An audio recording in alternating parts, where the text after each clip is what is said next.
पिसाबको रङले हामीलाई के सङ्केत दिन्छ त? नमस्कार, म डाक्टर सोनिया पौडेल जर्मनीबाट।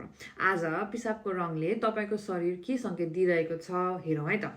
यदि पिसाबको रङ एकदमै सेतो यो जस्तो छ भने तपाईँले धेरै पानी पिरहनु भएको हुनसक्छ। यसको मतलब तपाईँको शरीर ओभरहाइड्रेटेड छ। यो ठिकै छ, तर यही नै आइडियल चाहिँ होइन है। तपाईँको पिसाबको रङ यस्तो हल्का पहेँलो जस्तो छ भने यो सबैभन्दा सुरक्षित सङ्केत हो। तपाईँको शरीरले ठिक मात्रामा हाइड्रेटेड छ, किडनीले पनि राम्रोसँग काम गरिरहेको छ। तर जब पिसाबको रङ गाढा हुँदै जान्छ, शरीरले चेतावनी दिन थाल्छ। तपाईँहरूको पिसाब यस्तो गाढा पहेँलो कलरको छ भने तपाईँहरूको शरीर डिहाइड्रेटेड छ।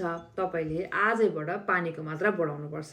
अनि पिसाबको रङ यस्तो गुलाबी वा रातो रङको छ भने यसलाई इग्नोर नगर्नुहोस्। यसले इन्फेक्सन, स्टोन अथवा ब्लिडिङको सङ्केत गरेको हुनसक्छ। चाँडै डाक्टरलाई देखाउनु जरुरी हुन्छ। पिसाबको रङ बदलिँदै छ भने डाक्टरसँग कुरा गर्न नभुल्नुहोस् है त। यस्तै स्वास्थ्य सम्बन्धी जानकारीका लागि मलाई फलो गर्न नबिर्सनुहोला।